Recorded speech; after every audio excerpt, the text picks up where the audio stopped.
1절에서 6절까지의 말씀입니다.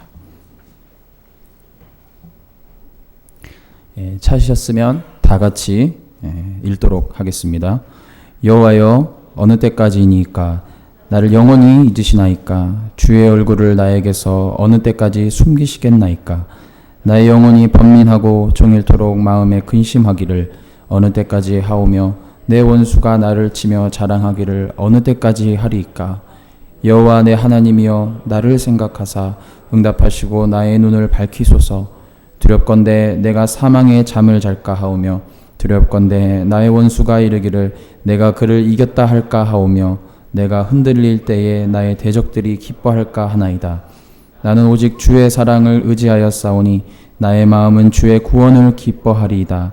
내가 여호와를 찬송하리니 이는 주께서 내게 은덕을 베푸심이로다. 아멘. 오늘 말씀은 가루 cannot be understood 맞나요? 네, 당황스럽네요, 영어. 라는 주제로 우리 원남교회에서 청년부를 빼고 나머지 모든 것들을 담당하신다고 보면 돼요. 만능 엔터테이너시죠. 그리고 유명하십니다. 여러분 설교의 황태자 스펄전이라는 사람이 유명하잖아요. 원남교회는 도펄전이 있습니다. 도펄전 목사님으로 알려지신 우리 도종하 목사님 와서 이제 설교해 주실 텐데 우리 청년의 함성과 박수로 맞이하도록 하겠습니다.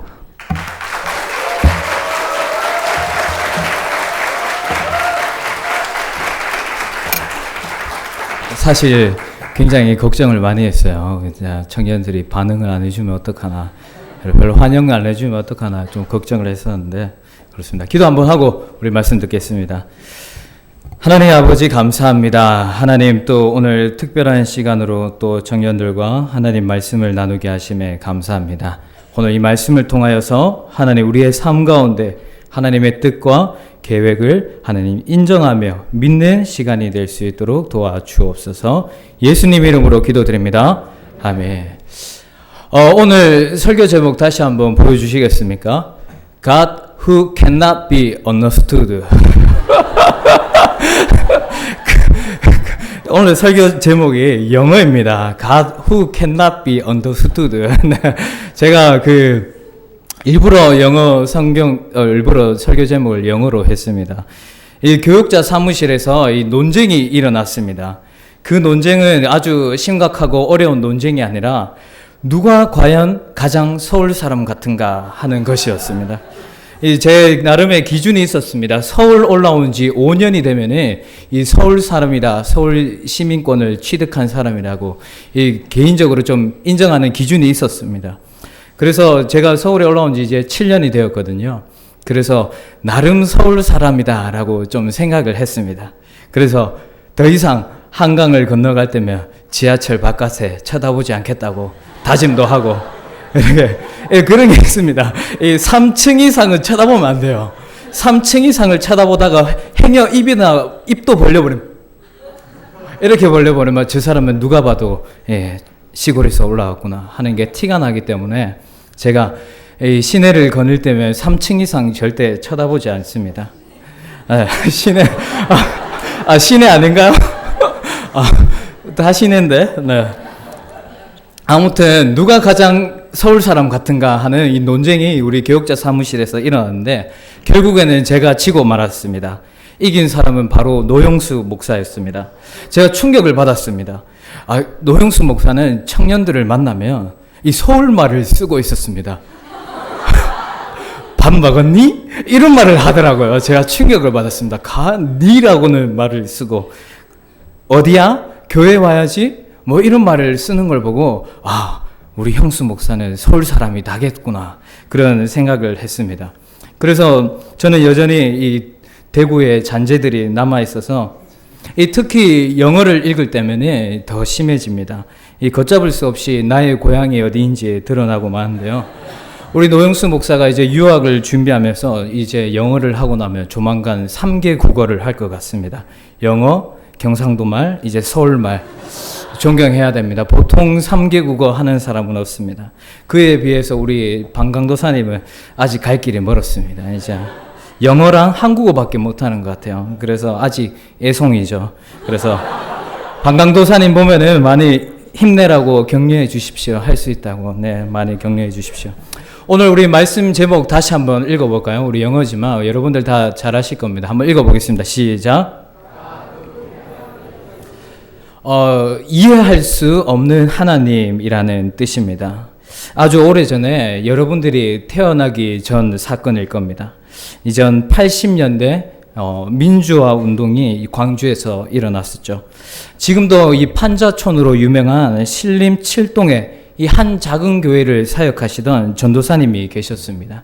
그는 교회 사역을 하면서 또 노점상을 운영하며 살아가는 이 김흥겸이라는 사람이 있었습니다. 아직 띄워주시면 안 되는데.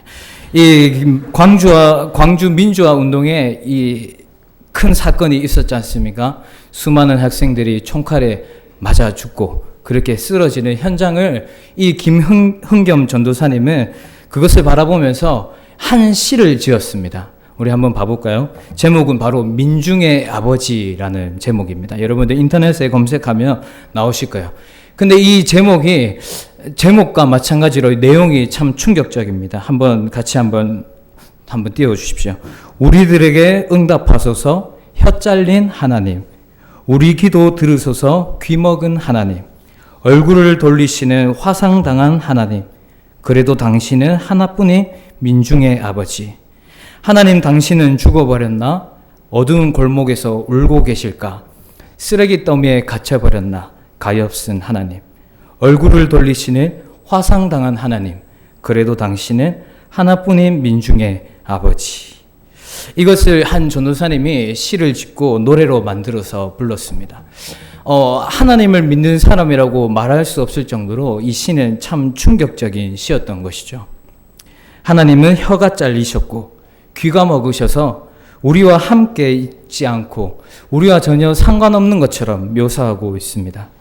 이 광주 민주화 운동 그 당시에 이 역사와 사회를 위하여 투쟁하고 싸우다 지친 이 한 전도사님의 애증과 원망이 담긴 시라고 할 수 있습니다. 이 하나님은 없다고 말하고 싶지만 이미 너무 깊이 자리 잡고 계신 하나님이었기에 그는 하나님을 향해서 이렇게 소리치고 있었습니다. 여러분들 도무지 이해할 수 없는 상황, 여러분들의 삶 주변에 여러분들이 절대로 이해할 수 없는 그러한 심각한 문제가 벌어진다면 여러분들 과연 신앙을 지킬 수 있을까요? 하나님은 그때 무엇을 하고 계셨기에 왜 하나님은 나에게 그런 일이 일어나도록 허용하셨을까? 하나님은 역사를 주관하신다고 하는데 왜 역사 가운데 우리가 이해할 수 없는 그런 수많은 일들이 일어날까요? 우리 개인뿐만 아니라 여러분들의 가정에서도, 여러분들 우리의 나라에서도, 이 세계 가운데서도 역사 가운데 도무지 우리가 이해할 수 없는 수많은 일들이 일어납니다. 그래도 우리는 하나님을 믿는 사람들이지 않습니까? 여러분들 시험 기간인데 다 여기 나와서 함께 예배드리고 있으니까 여러분들 믿음이 참 대단한 것 같습니다. 그 하나님이 여러분들을 사랑하신다고 합니다. 믿으십니까? 별로 안 믿으시는 것 같은데. 하나님이 여러분들을 사랑하셔서 그 독생자 아들을 십자가에 못 박혀 죽일 만큼 여러분들 너무 사랑한다고 여러분들 주일학교 때부터 배우고 들어왔습니다. 그런데 그 하나님이 전지전능하시고 하나님이 살아계시다고 하는데 왜 이런 일들이 일어나는가라고 묻게 된다면 우리는 큰 절망과 또 좌절을 경험할 수도 있습니다. 우리 주변에는 정말 이해되지 않는 수많은 일들이 일어납니다. 마치 하나님이 안 계신 것처럼, 아니 계신다고 해도 아무것도 듣지 않으시는 것처럼, 우리에게 관심이 전혀 없는 것처럼 그렇게 보이는 일들이 우리 주변에 너무나도 많이 일어나는 것이죠. 가끔 그런 생각을 합니다. 만약 내 삶 가운데서 지금 현재 정말로 내가 이해할 수 없는 수많은 그 문제가, 사건이 일어난다면 나는 과연 그때에도 예배 드릴 수 있을까? 한번 스스로 질문해 보았습니다. 청년 때는 잘 몰랐던 것 같아요. 여러분들도 아마 제가 이야기하는 걸 정말 결혼을 하고 아이를 낳지 않는 이상 이해를 잘 못합니다. 결혼 아이 낳으신 분 없으시죠? 결혼을 하고 아이를 낳지 않으면 아무리 얘기를 들어도 그 부모님의 마음을 이해 못 하더라고요. 만약에 제가 그런 생각을 해보았습니다.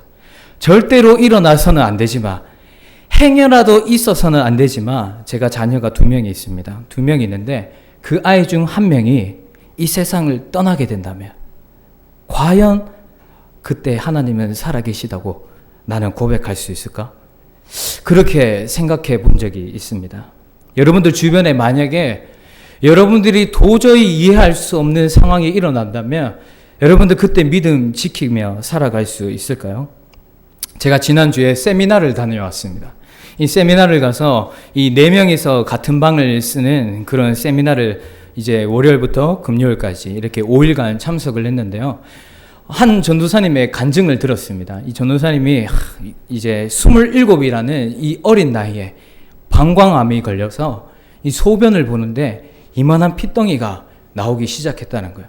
그래서 병원에서 치료를 받고 그때 하나님께 기도를 했다고 합니다. 하나님 살려주시며 하나님을 위해 쓰임받는 사람 되고 싶습니다. 그렇게 기도를 했대요. 그랬더니 하나님 기적적으로 살려주셔서 이 방광암이 깨끗하게 남고 이 5년 지나서 지난 1월에 완치 판정을 받았다고 합니다. 놀라운 간증이지 않습니까? 여러분들 별로 안 놀라시는데요. 저는 그 간증을 듣고 정말로 놀랐어요. 와, 나는 저기에 비하면 정말 행복한 사람이구나. 나는 뭐 소변 나올 때 이만한 거 나오지도 않고 난 참 감사하고 행복하구나 라고 생각을 하고 있었습니다. 그런데 4명이 쓰지 않습니까? 1명이 갑자기 우통을 벗는 거예요.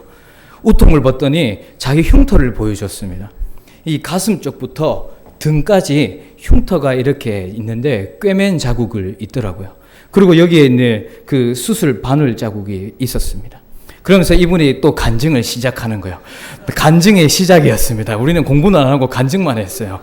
그분이 말씀하시기를 4살 때 이 실수라고 해야 되나? 4살짜리니까 이제 아이가 그때 플라스틱을 삼킨 거예요.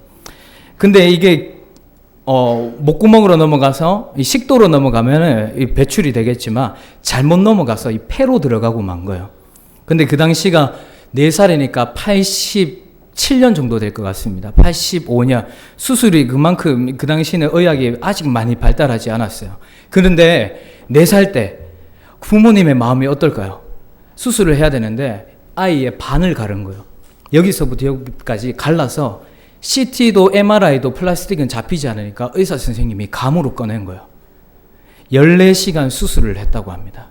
부모님이 밖에서 울면서 바지에 소변을 다 봤다고 하더라고요. 그 간증을 듣는 순간 저는 더 겸손해지기 시작했습니다. 아, 나는 정말로 행복한 사람이구나. 수술 자국도 없고 나는 정말로 행복한 사람이구나 라는 걸 생각하게 됐습니다. 여러분들 만약에 여러분들에게 그런 상황이 일어난다면 여러분들 과연 하나님 살아계시다고 말하면서 이 자리에서 하나님께 찬양 돌리면서 손 들고 예배 드릴 수 있을까요? 참 힘들겠죠.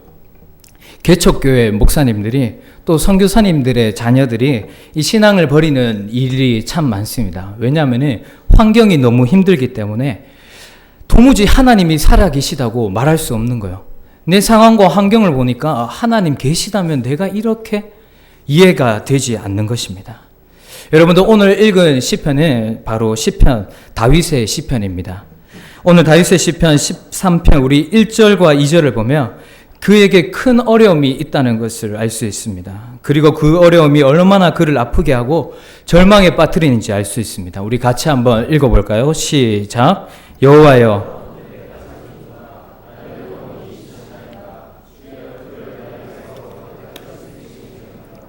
나의 영혼이 번민하고 종일토록 마음에 근심하기를 어느 때까지 하오며 내 원수가 나를 치며 자랑하기를 어느 때까지 하리까. 아멘.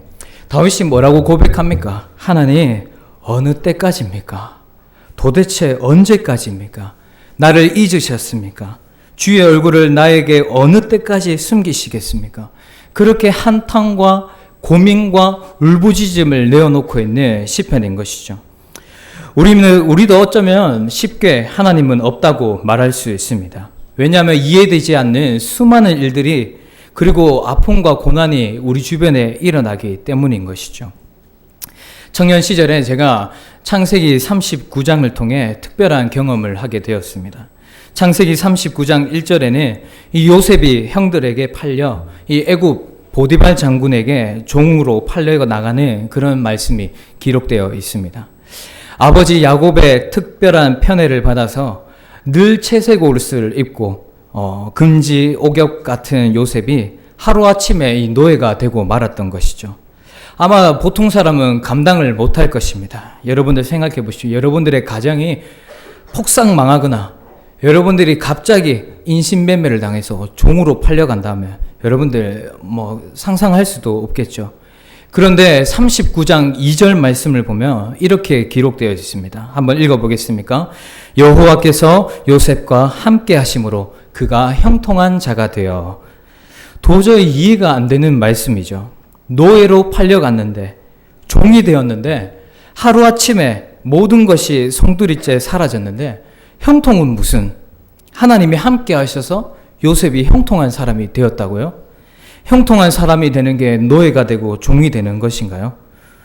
그런데 22절에 보면 더 놀라운 것이 있습니다. 요셉이 어떻게 됩니까? 다 잘 아시죠? 모함을 받아서 이제 감옥에 갇히게 됩니다.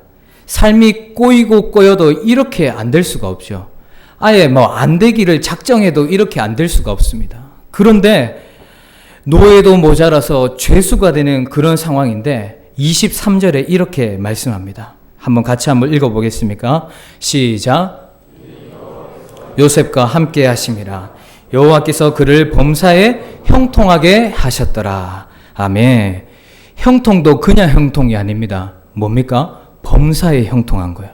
모든 일에 다 형통하게 만들어 주셨다라고 말씀하고 있는 것이죠.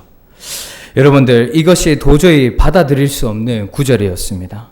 이런 악조건과 그런 상황이 하나님이 함께 하신다니, 그것이 형통하다니 도저히 이해가 되지 않는 것이죠. 그러나 우리는 어릴 적부터 잘 알고 있습니다. 요셉의 모든 삶, 그의 마지막을 알고 있기 때문인 것이죠. 저도 이 성경을 읽을 때 문제없이 그냥 성경을 읽었습니다. 왜냐하면 요셉의 마지막을 알고 있기 때문인 것이죠. 여러분들, 요셉이 고난을 당하는 그 시점만 끊어본다면, 그 부분적으로 본다면 전혀 말이 안 되는, 이해가 되지 않는 상황이죠. 그런데 우리는 이 부분을 읽어도 문제가 별로 되지 않습니다. 요셉의 일생 전체를 놓고 다시 생각해보면 아까 읽은 요셉과 하나님 함께 하심으로 그가 형통한 자가 되어, 그 말씀이 틀린 말씀이 아니라는 것을 깨닫게 되는 것이죠. 요셉의 삶 전체를 놓고 보니 그 말씀은 그의 삶에 정확하게 들어맞는 말씀이었습니다. 요셉은 말씀대로 형통한 자가 되고, 요셉이 겪은 많은 고난과 억울한 일은 그 형통을 위한 과정이었다는 것을 알게 되는 것이죠. 여러분들 생각해 보십시오. 요셉이 만약에 가나안에서 채색 옷을 입고 아버지 안에서 그냥 정말로 사랑받으면서 거기에 그냥 지냈다면 요셉이 국무총리가 될 수 있었을까요? 아마도 7년 흉년이 왔을 때 굶어 죽었을 것입니다. 그런데 부분적인 상황을 보았을 때는 이해할 수 없었지만 형들에 의해 애굽에 팔려간 것이 계기가 되어 총리가 되고 가족을 구하게 되고 이스라엘 민족을 구하게 되는 일이 벌어지게 되었습니다. 당시만 보면 억울하고 이해가 되지 않는 사건이지만 감옥에 갇힌 것도 왕의 꿈을 해석하게 되는 다 과정이 되고 모든 것이 다 이유가 있었다는 것을 나중에 가고 보니까 알게 된 것이죠. 여러분들, 우리의 삶도 마찬가지입니다. 부분적으로 볼 때는 이해되지 않는 것들이 너무나도 많아요. 여러분들의 가정이, 여러분들의 삶이 내가 원하는 대로 되지 않고 내가 의도된 한 대로 되지 않을 뿐만 아니라 겹겹이 고난과 어려움이 찾아온다면 여러분들 생각하셔야 됩니다. 그때 이 말씀이 떠올라야 되는 것이죠.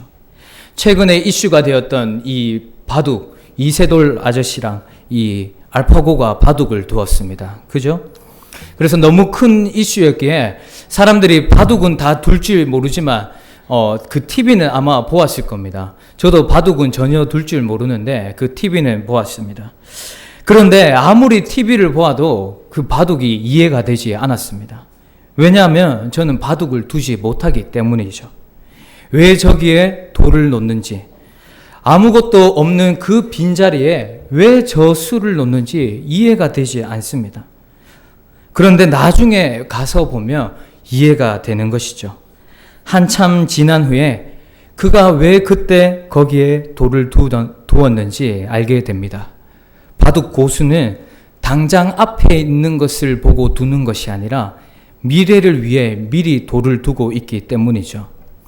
그런데 만약에 바둑을 두지 못하는 제가 그 이세돌과 알파고의 그 바둑 장면을 보면서 이렇네 저렇네 하면서 내가 판단한다면 그건 아주 웃기는 상황일 것입니다. 우리 인생도 마찬가지입니다. 우리의 인생도 한 치 앞만 바라본다면 이해되지 않는 것이 너무나도 많은 것이죠. 제가 어려운 말 하나 해보겠습니다. 제가 대학 다닐 때 우리 철학 수업에 들었습니다. 피니티움 인카팍스 인피니티움이라는 말이 있습니다. 라틴어입니다. 여러분들. 피니티움, 유한한 자는 인카팍스, 이해할 수 없다. 인피니티움, 무한한 자를. 유한한 자는 무한한 자를 인식할 수 없다라고 말하는 것이죠. 예수님 믿지 않는 철학 교수님이 저에게 가르쳐 주었습니다. 놀라웠죠. 그런데 이 말이 무슨 말인가 생각해 보았더니 우리의 작은 생각으로는 하나님의 그 놀라운 계획과 생각을 인식할 수 없다는 거예요. 이해할 수 없다는 것이죠. 우리 인간의 수준은 한 치 앞도 못 보는 바둑 초보의 수준입니다. 하나님은 어떤 수준입니까? 바로 바둑 9단 정도 됩니다. 그보다 더 높겠죠.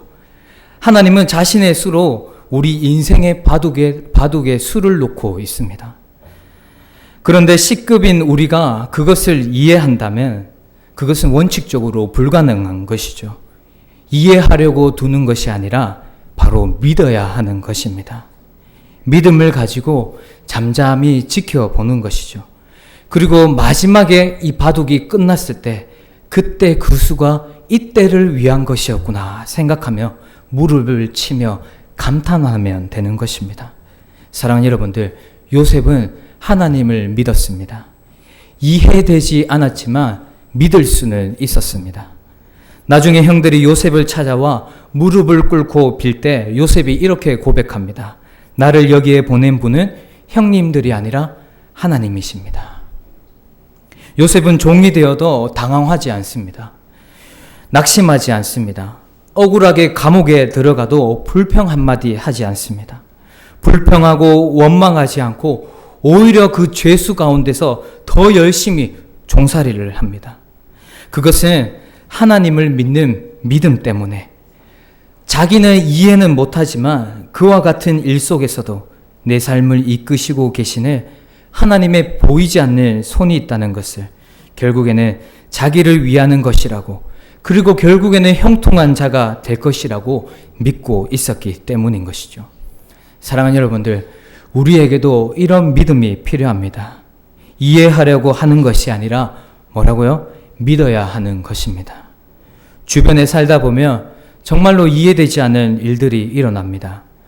단편만 보면 하나님이 안 계신 것 같죠.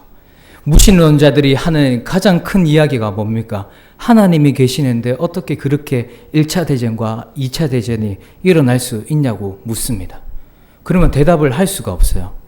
하나님이 계시는데 그걸 방종하시는가? 그 수많은 사람이 죽어가는 것을 내버려 두시는 건가? 단편만 보면 하나님이 안 계시는 것 같죠. 하나님이 나와 상관없어 보입니다. 계셔도 무능해 보이죠. 그러나 그렇지 않습니다. 하나님은 나와 함께 계시고 그리고 전능하시고 여러분들을 사랑하십니다. 이해되지 않는 그 하나님의 한 수가 여러분들 가운데 있는 것이죠. 그것을 믿는 것이 바로 우리의 믿음입니다. 모든 상황 속에서 잠잠히 고난을 이겨낼 수 있기를 주님의 이름으로 축복합니다.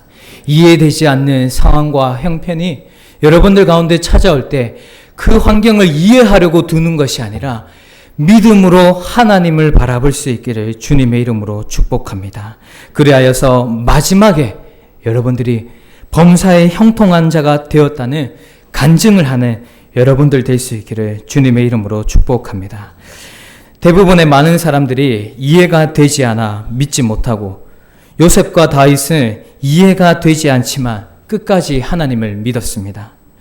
누구는 믿음이 무너져서 삶의 힘을 잃어버리고 절규하지만 요셉과 다윗은 다 이겨내고 이겨낼 뿐만 아니라 그것을 뛰어넘어 형통한 자가 되었습니다. 여러분들 어떤 삶을 살고 싶습니까? 요셉은 믿음 끝에 총리가 되고 다윗은 믿음 끝에 왕이 되었습니다. 여러분들 비슷한 상황이지만 결과가 달랐어요. 상황이 달라 결과가 다른 것이 아닙니다. 상황은 같은데 결과는 다릅니다. 그것은 상황 때문이 아니라 믿음 때문이었습니다. 하나님 말씀 우리 같이 한번 읽어보겠습니다. 시작. 나의 영혼아 잠잠히 하나님만 바라라. 물은 나의 소망이 그로부터 나오는도다. 오직 그만이 나의 반석이시요 나의 구원이시요 나의 요새이시니 내가 흔들리지 아니하리로다.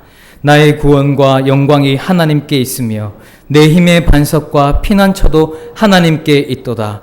백성들아 시시로 그를 의지하고 그의 앞에 마음을 토하라. 하나님은 우리의 피난처시로다.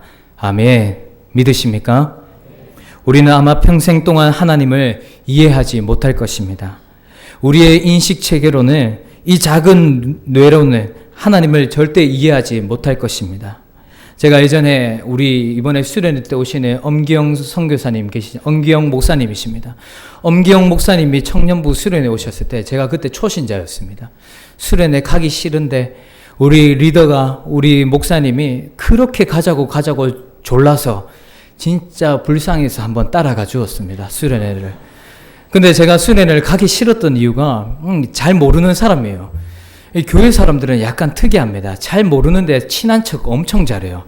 저는 그게 너무 불편했습니다. 잘 모르는데 분명히 저 사람도 나를 몰라요. 근데 아는 척을 너무 잘하는 거예요. 정화야 하면서 막 또 형제들은 얼마나 잘 끌어안는지. 저는 남자가 남자를 끌어안는 게 너무 싫었거든요. 안고 손잡고 막 기도하는데 저는 너무 싫었습니다. 그런데 계속 가자고 해서 진짜 한번 따라가 주었어요. 그래서 저기 수련회 엄청 컸습니다. 저 맨 뒤에 에어컨 앞에 이렇게 팔짱을 끼고 쳐다보고 있었습니다. 뭐라카노 한번 찍히는 거 들어보자 하면서 이렇게 듣고 있었습니다. 그때 오신 분이 엄기영 목사님이셨습니다. 근데 그분이 그때 그렇게 말씀하셨어요. 우리의 눈은 한계가 있다고. 여러분들 우리가 가시광선이 있지 않습니까? 자외선, 적외선. 이 자외선 보라색 바깥선 그리고 적외선 빨간색 바깥선이죠. 그런데 우리는 우리 가시광선만 보고 자외선, 적외선은 우리 눈으로 보이지 않습니다. 그렇다고 자외선, 적외선이 없나요? 있죠. 보이지는 않지만 있습니다. 그만큼 우리 눈에는 한계가 있는 것이죠. 우리 청각에도 한계가 있습니다. 지구가 엄청나게 큰 소리를 내며 돌고 있지만 너무 큰 소리기에 우리 귀에는 들리지 않습니다. 그리고 여러분들 지금 이 순간에도 뭔가가 움직이고 있어요. 그런데 너무 작은 소리이기 때문에 우리 귀에는 들리지가 않죠. 우리 후각에도 한계가 있지 않습니까? 화장실에서 큰 볼일을 보다가 보면은 시간이 지나면 아무 냄새도 느끼지 못할 때가 저만 그런가요? 그럴 때가 있지 않습니까? 그렇게 청각에도 한계가 있습니다. 그렇죠? 그만큼 우리의 인식에도 한계가 있는 거예요. 하나님의 영역은 우리의 인식 밖의 영역입니다. 이해하는 것이 아니라 어떻다고요? 믿어야 하는 것이죠. 엄기영 목사님이 그날 밤에 그 이야기를 하셨어요. 제가 이해가 되지 않는데 믿어지더라고요. 제가 그날 밤에 하나님을 만났습니다. 그래서 그날 밤에 기도회를 했어요. 여러분들 수련회 가보면 아시겠지만 아직 경험하지 못하신 분들은 이번에 경험할 겁니다. 불을 다 끄고 기도를 해요. 약간 좀 도라이 같기도 했었는데 불 꺼놓고 기도하니까 너무 힘들었어요. 근데 제가 그날 밤에 다른 기도 하지 않았습니다. 다른 기도 못 하잖아요. 초신자니까. 그냥 하나님 살아계시면 한번 만나 주십시오. 하나님 계시다면 알려주십시오 했더니 그날 목사님이 나중에 얘기해 주셨어요. 도종아가 수련회 처음 왔는데 저기 맨 뒤에서 손 들고 막 하면서 기도하고 있는 모습을 봤다고 그렇게 하더라고요. 제가 그날 하나님을 만났습니다. 이제 믿어지기 시작했던 것이죠. 하나님의 영역은 이해할 수 있는 것이 아니라 믿어져야 되는 것이구나 하는 것을 알게 되었습니다. 사랑하는 여러분들, 다윗은 그 삶과 상황이 도저히 이해되지 않았습니다. 그렇지만 믿음으로 나아갔더니 다윗은 그의 시편을 오늘 이렇게 끝을 내고 있습니다. 우리 같이 한번 읽어볼까요? 시작. 나는 오직 주의 사랑을 의지하여 싸우니 나의 마음은 주의 구원을 기뻐하리이다.